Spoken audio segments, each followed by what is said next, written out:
Hi, my name is Vahan Davoudian. I'm a physics experimentalist for 30 years, and today we're talking about Relativity Simplified. I have to go back at 500 years. I cannot start from 100 years from Albert Einstein. I have to go back in history and start 500 years. And his name was Copernicus. He was one of the greatest minds in the history of astronomy and physics. What he did, his contribution to science and astronomy was so good, and it's been 500 years we still use the same thing. And before Copernicus, they were thinking the center of the universe was Earth, but it was absolutely wrong. And so many astronomers, physicists, they followed the same thing, and finally, on his desk, he solved the problem. He replaced the Earth with the sun, and the mystery was solved. But Copernicus was an amazing scientist, and what he said one time is so profound, has a lot of meaning. He said, your perception of the universe, your perception of our solar system or environment, it depends on where you are. Practically, if you think about relativity, you're always comparing with something. I mean, technically, if you want the definition, it says a condition in which the existence or importance of entity depends on another. Let's put it in a simple language. If you're in an elevator in a space and then you don't have a frame of reference, how could you do that? You have to always compare with something. And first of all, I like to thank YouTube. They provided this fantastic opportunity, and in my opinion, YouTube is the key to learn.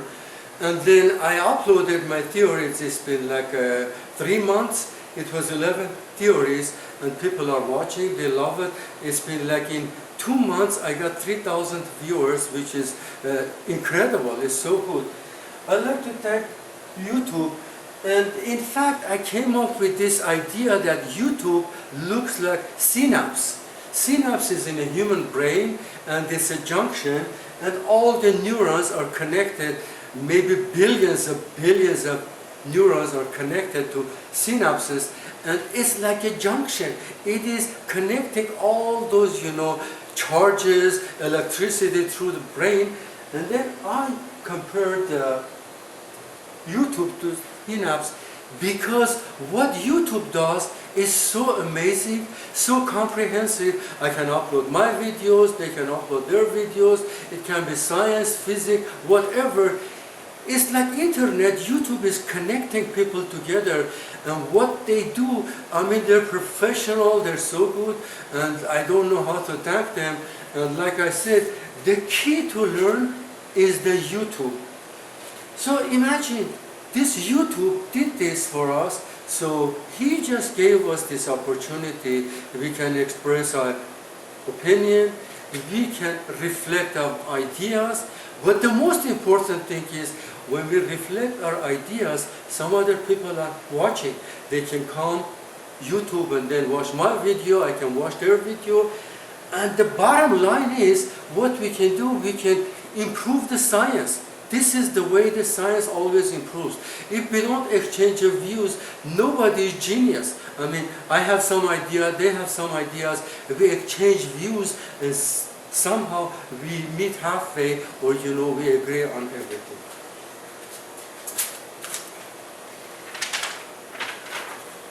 But in fact, this is the part I could not explain the other day, on part 1. So you can see I have all these different inertial frame of references, like the sun, the gravity is 2,708, Mercury 38, Earth 100, and then all the way. But I did not explain this formula, because one of the greatest minds in the history of science was Galileo, and he was so genius. He was the first one in history. He was so stubborn, and then are so happy he was stubborn, he was disagreeing, and that is the way you solve the problem. If you disagree, you cannot do it because you like it. You have to have a proof to see why do you disagree with something. Do you have anything you can improve? So Galileo came up with this genius idea like maybe 1,600 years, and they said, the acceleration is different. And then he was in church, and something amazing happened. One monk pulled a chandelier to lit the wick, and then let it go. Galileo was exactly, focusing. He was so observant. But my point is, millions of people attended that church. And that monk does that almost every time, they lit those wicks. But nobody paid attention why the chandelier is swinging back and forth. What Galileo did, and then he solved the problem. I think when Galileo solved this problem for the motion, and then even he came up with the first law of motion, and the road was paid for, say, Isaac Newton, even though he was genius. But Galileo did something, I followed exactly his footsteps. He said, I have to slow down the acceleration. When you drop a ball, it doesn't matter. I'm not talking about basketball or soccer. I'm talking about heavy mass. You drop from 100 meters, you don't see your perception. The humans are slow. We cannot say the acceleration, how much they accelerate. But Galileo had to slow down. And then it took me many years because I started my experiment from 2000. And then I thought how genius he was. The only way you can do, slow down the acceleration is the ramp or inclined plane.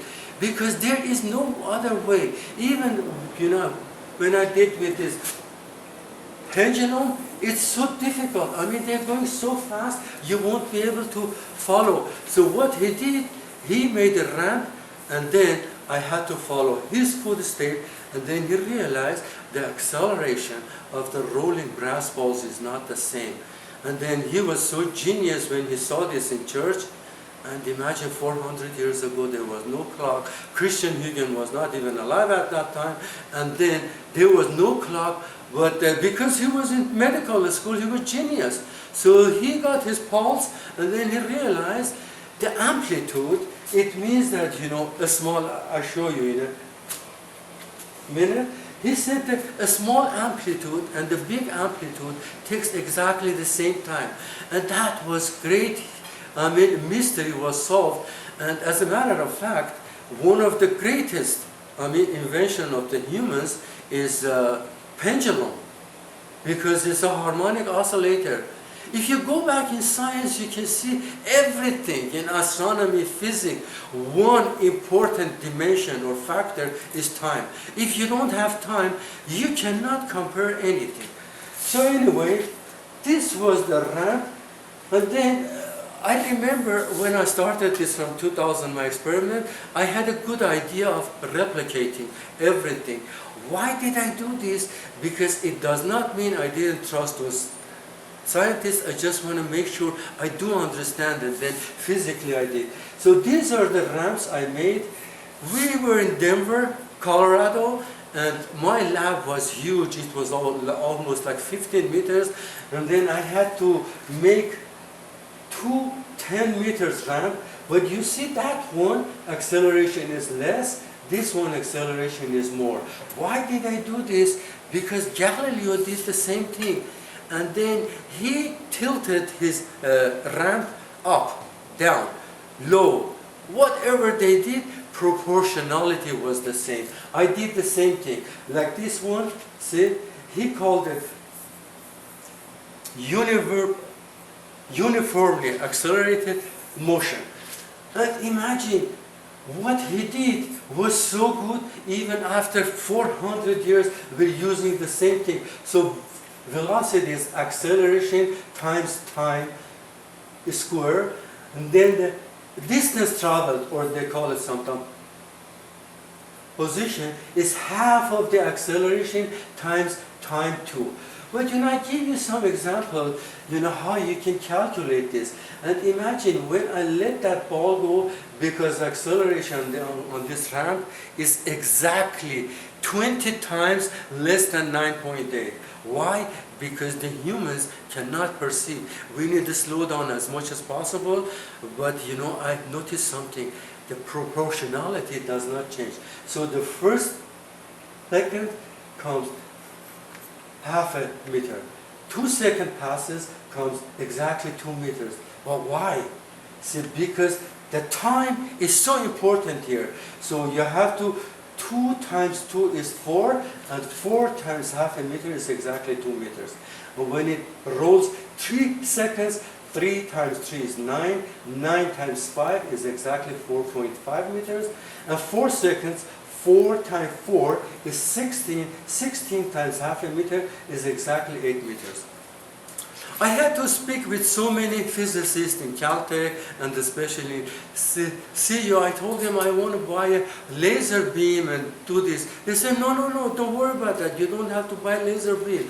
And then I had to buy a stopwatch, and then I just killed myself. I could not go more than half a second. I asked so many physicists, they said it's okay. For this purpose, half a second is more than enough.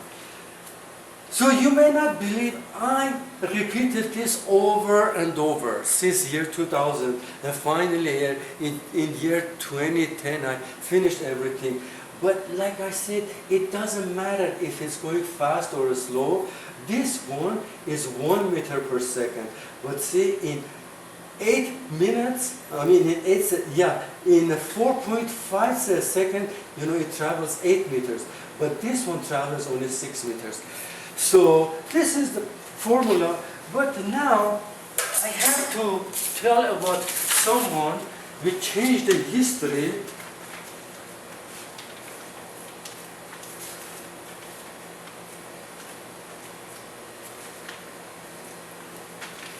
Well, why do I need to explain this pendulum? Because I will explain in a few minutes. I came up with 2 ramps in part 1, I explained already, and then the mass becomes acceleration, then acceleration becomes mass. But I came up with something else genius, which I was so happy, and some professors, they loved this idea, and they had no idea how it crossed in my mind. Anyway, but I'll show you in a minute. Foucault was one of the greatest minds in history. He didn't have college education, but like me, he was self-educated, but he was so enthusiastic about everything. Even he came up with the speed of light, and then after so many years he passed away, and Mr. Michelson came, and he was the first one in the United States. He could get Nobel Prize. It was great honor for United States. But Michelson did with a great precision, with another Mr. Morley, I think, and then they got Nobel Prize. But what I mean, Foucault was an amazing person. And then he was so interested for the pendulum, so he went to his basement. It was 5 meters, the height of the ceiling. And then I have no idea how much the bulb was, but finally, after so many years, he discovered that he had to do something no human being has ever done in a history to this magnitude. I mean, something so huge, and then the precision, guess what? It was 100%. So he went to Pantheon, then this was exactly 67 meters or 220 feet, and guess what? The bulb was 28 kilogram iron. That bulb, when it moves back and forth, kinetic energy might make millions of joules. But how he calculated 28, I don't know. It's shrouded in history anyway. So what he did, because of the length, you see, this bulb 28 could swing 8 seconds this way, 8 seconds this way. And in physics we call it 1 period. So back and forth, 8 and 8, 16. But he was so genius, he invited all the journalists, scientists, and then he did not say a word. And every time when they released the ball from the wall, it traveled exactly 8 seconds, so gravitational potential energy becomes kinetic energy, and kinetic energy propels this all the way to this part, and it becomes gravitational potential energy. And what he did was profound, because, no one in the history of science has done this. And pendulum is so amazing. It's like a clock. This part is called amplitude. It doesn't matter if it goes like 10 centimeters, 20, or 2 meters. It doesn't matter. It exactly takes the same amount of time. That's exactly what Galileo saw in that huge chandelier. So when you release the bulb, it's like I said, it's connected gravitational potential energy to kinetic, and kinetic continues, but something amazing comes in the equation, and we cannot escape that. It's called laws of thermodynamic. It's so fundamental. There is no way we have any motion or anything, and they call it entropy. So every time we release this, it's coming back.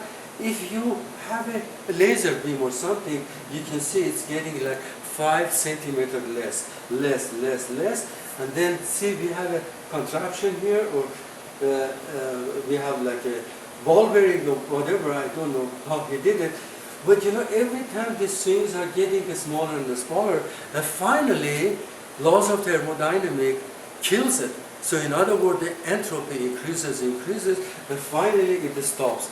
And this is one of the most important part of the laws of thermodynamics, which the entire universe works with that. It said if you don't supply energy, finally it's going to stop. But the bottom line is that means there is no perpetual motion. When you travel from Los Angeles to New York City, you cannot stop halfway. You need to get gas. You cannot say, I don't need the gas. No, if you don't get the gas, to run your engine from hot to cold, you won't be able to get to LA. So anyway, this is the way he did. And then, as I mentioned, he was so genius, and unfortunately, why those politicians and scientists in France were so jealous, and I am so mad that they did not cooperate with him to formulate. Because of course he was not like Michael Faraday, didn't know any formula at all. But he had some education, but he was not as good as those, math teachers, physics teachers, so nobody helped him. And I was wishing if Henry Poincaré was alive at that time, he was a fantastic person, he could help him. Well, anyway, they did not help poor Foucault, Mr. Foucault, to find out what the formula for this was. But something profound happened here. When this bulb or ball is moving, and guess what? Earth is not waiting for you. It's rotating toward the east. And then, imagine, when this is space, see? The reason why I made this small, because it goes faster, because the pendulum amplitude, it depends on how long the rod is, rod or wire or whatever you can call it. Because see how fast that goes? And there is no way you can perceive that. No way you can perceive how fast that goes. Well, of course, I'll show you in a minute. And then I came up with my own idea. And I don't know how Mr. Foucault did, but this is the way I did. So I had to invent my own ball bearing in a ball bearing. So the advantage of this is, it can go 360 degrees, and it can also swing back and forth. Well, of course, I made this smaller, but you can see, but it is so versatile, so it is not going to get stuck. But if I hang a wire from here, it's going to be solid, and that is a lot of friction. But here, see, this is 150 grams, there's no friction whatsoever, see? And this is a smaller one. This one, I got it from the computer hard drive. These are smaller ball bearing, you see? See, it can go this way, it can go swinging this way, and it can go anywhere. Okay, now I am going to show you exactly what I mean by my special pendulum. And this is, I think, breakthrough in science. I have to remove this first. Okay.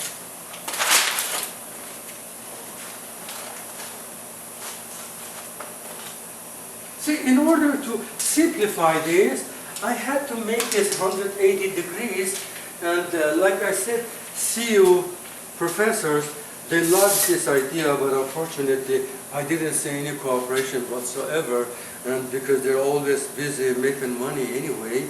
But you know, I did not insist, and finally I'm glad YouTube helped me. I put it on YouTube. I should have done that many years ago.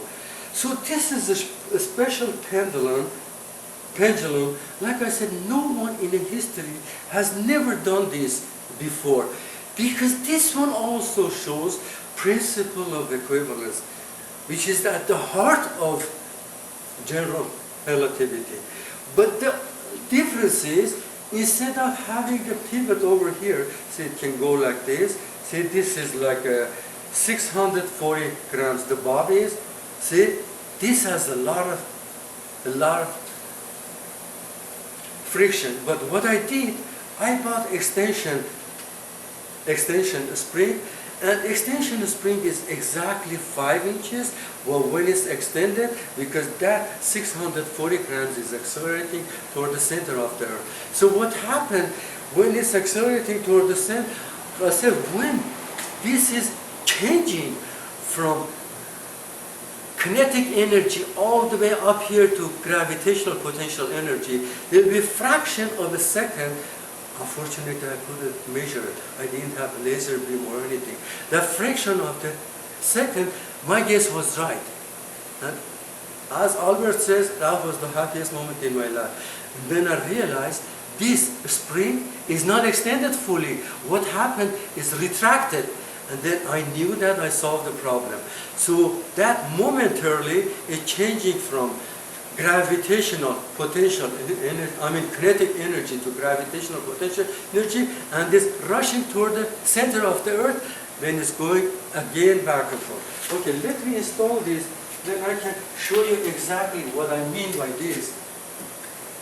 And then this shows, I got this 180 degrees, but I have to explain something. So the big pendulums, sometimes, you know, you don't see it over here. When I was demonstrating in Regis 12 years ago, I remember I used all, you know, recycled, and I was so happy that I could do with that huge bob 165 degrees. What was the Foucault did? 28 kilograms is millions of joule energy, and his went all the way 360. But mine was small, and there was another reason that Regis University, the ceiling was maximum 10 meters, which is not good. And now I show you exactly what happened. See, if I let this swing, see what happened. You see here? You see? Here exactly. You see what happened? This kinetic energy is converting to, I have to go a little bit more, and then you can see. You see? It's retracted completely. But if the amplitudes are small, you don't see. But if the amplitudes are huge like this, see, you can see.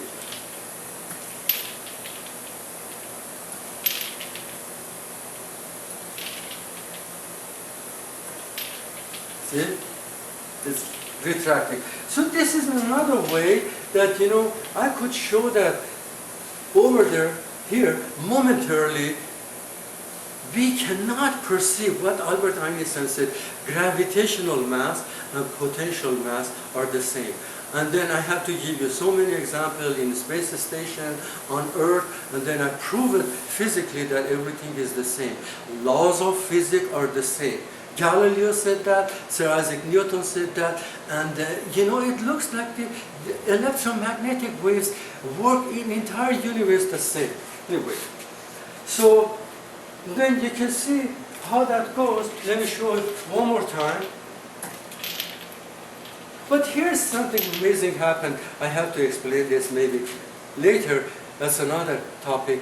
So every time this bulb goes back and forth, it depends on the amplitude, and Earth is rotating.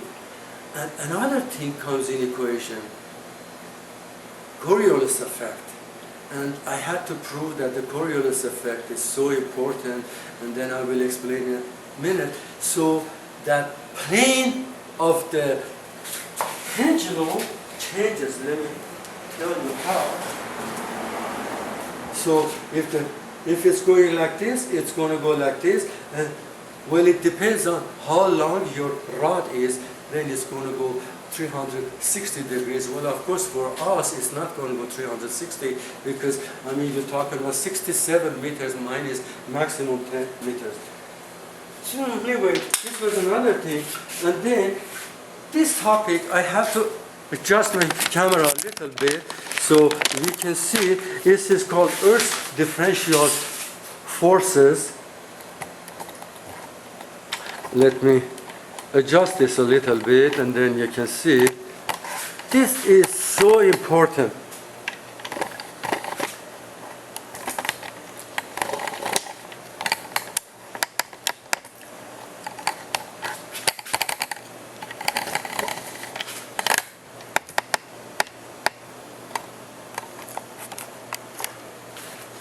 Okay, this is called, let me remove this.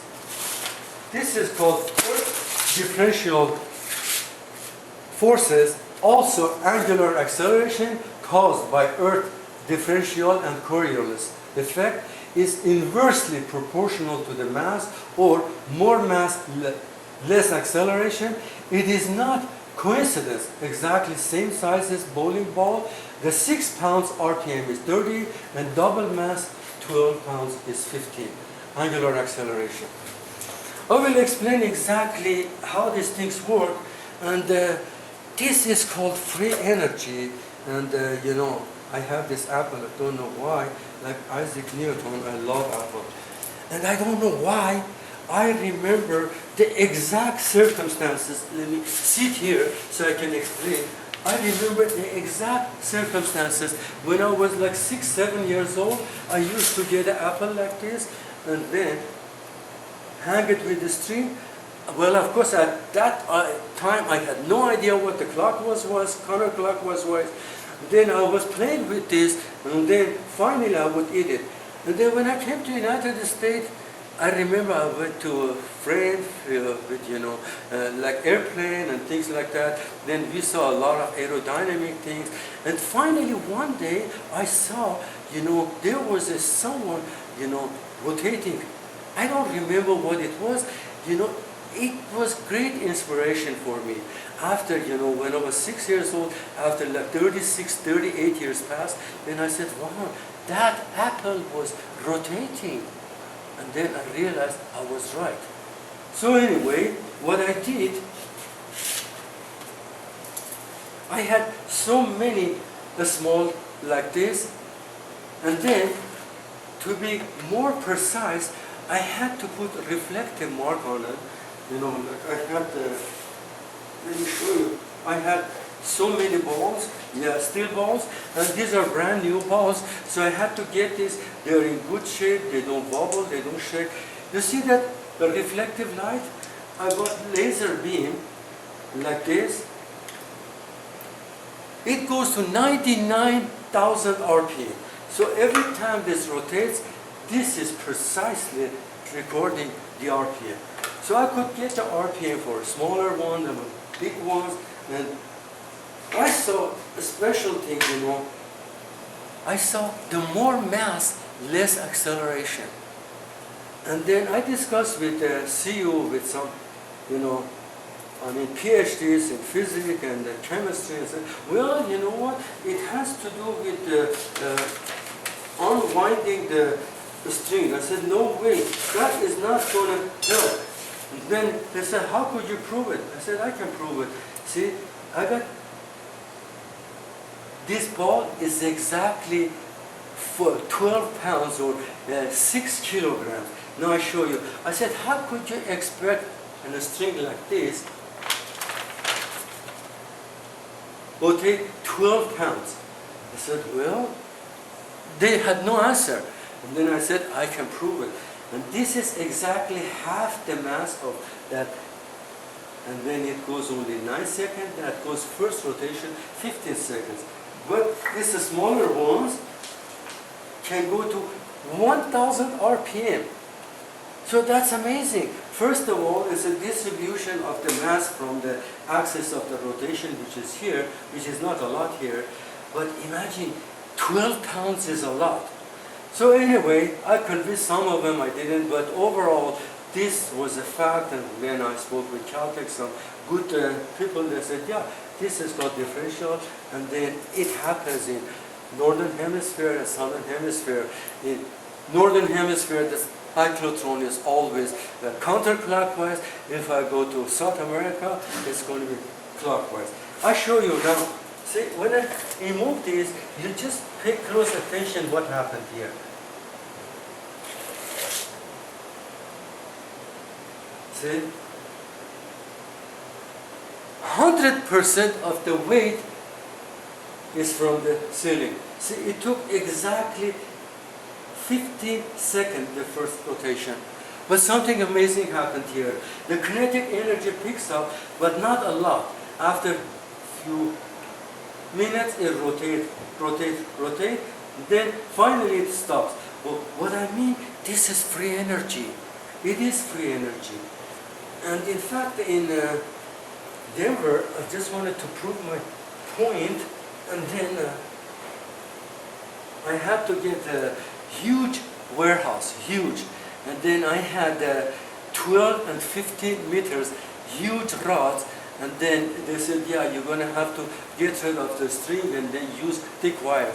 I used thick wires, and then I realized after a few minutes that 12 meters started rotating counterclockwise. So anyway, I shall show you this one. You see how fast this one goes. So the less mass, more acceleration. See? This is going to go exactly 9 seconds. But the RPM on this one, which is only 6 pounds, is going to be exactly double. And then I had to convince, some physicists from, CU, I told them this easy way to understand. I said, a nebula might be like 200 million years across, but it's contracting and contracting. Contracting is a conservation of momentum, and what happened? It starts rotating and rotating and rotating. See, this one is only 4 millimeters. Look. This goes 1,000 RPM, but unfortunately, it is so difficult. Don't want to waste time. Center of the mass is here, and in physics they call it precessing. So it's exactly like Earth is precessing. The reason why this thread is not from the center of the mass. Why did I do this? Because I just wanted to show you how smaller it is, how big it goes. And then see, like this one, center of the mass, you see, this is the axis of the rotation, and it takes almost like 15, 20 seconds, you see? You see what happened? And then I told those people in CU, how could you expect this? This is laws of physics. The more I extend this, the more inertia I have. See how small, how slow that goes? And the bigger you make like this, that one goes 45 seconds. Why? Because is almost like 1 meter, is 50 centimeters on each side. Well, of course, I have to get a longer one on this.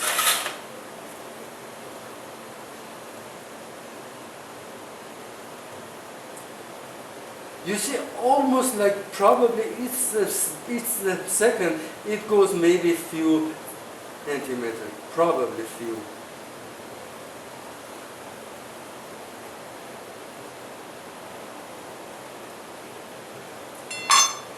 And then I noticed something special. It doesn't matter. See how fast that goes? And then this one is not going to have the same kinetic energy because of the mass is so much. But you know, I noticed something special. And now if I let this go, you see how fast these balls go. One of them is 150 grams and the other one is 30. You see how fast they go. Let me show you.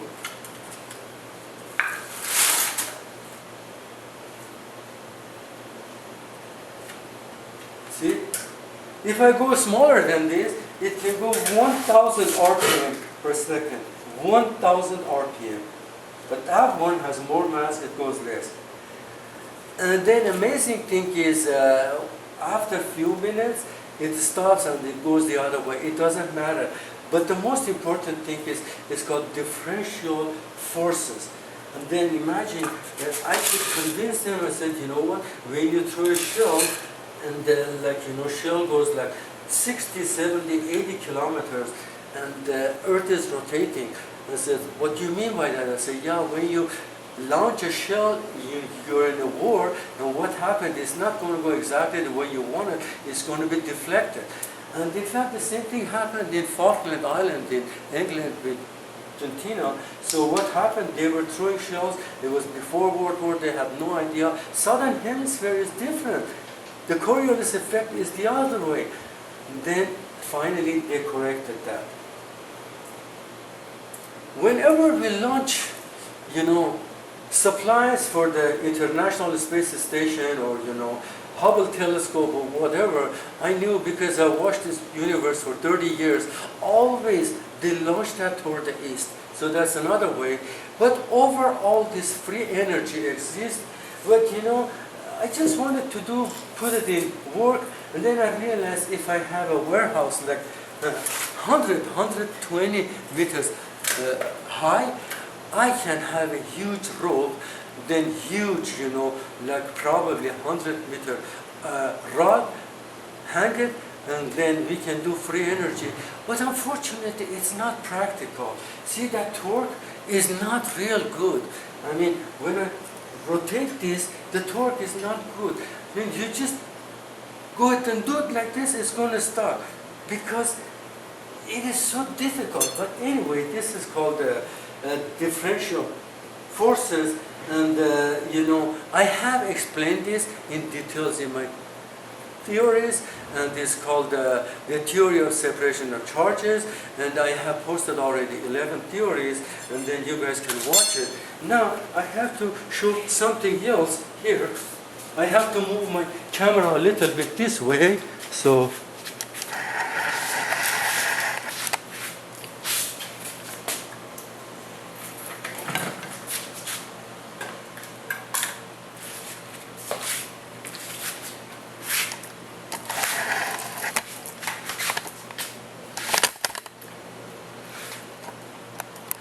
this is fantastic experiment for Copernicus.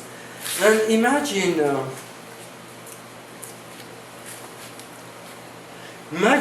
Tom is here, and there's a separator in equator. Tom can see Cyril, and Tom can see Sam. But Sam cannot see Cyril. Sam can see only Tom. So in other words, these are here. Sam is here, and then Cyril is here. So what I mean, why did I come up with this? Just wanted to show you that what Copernicus said is absolutely right. So from Sam's perspective, Earth rotates counterclockwise, right? But from Cyril's, it rotates clockwise. But this is the fun part for the relativity. Tom said, Sarah, you are right, and Roa, you are wrong. And Tom says, Sam, you are right and you are wrong. So what it means, always relativity, it depends on where you are. I mean, how could you be in an elevator or spaceship with no frame of reference that you're accelerating in a gravitational field, or your engine, rocket engine, is being turned on? Well, of course, relativity is so easy, because I think Galileo's relativity makes so sense. Anyway, and then this is another thing. I had to devise this, and I had to incorporate Hooke's law, which was fantastic contemporary of Sir Isaac Newton. I had to incorporate the Hooke's law with gravity. And this was my idea always. If something works in atomic and subatomic level, it can work in planetary level. So I divided Earth for quintillion or more, 1 cubic meters. So each one of this is 1 cubic meter. And then amazing, I mean, how could you expect Earth be so precise? You are 100 kilogram or 80 kilogram. You stand over here in this 1 square meter, then you're pushing on Earth exactly 100, and it's pushing you back. You have no idea what happened. You're standing there. So it's exactly like a spring. See, if I push less here, see, I can measure this is like 4 Newton, 5, 6, 10, and it doesn't matter. But of course, this is not extension, this is compression. Now, this was my idea, that how Earth does everything precisely the way we want it. And then we don't notice, we walk, but that's the way.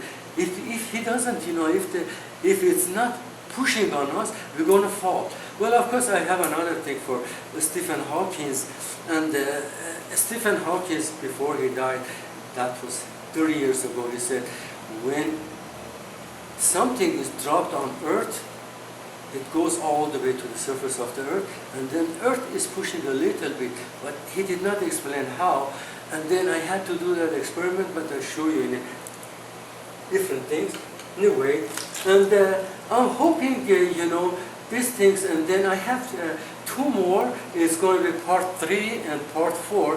I will explain more, and then I will exactly tell you what the relativity is. And thank you very much for watching.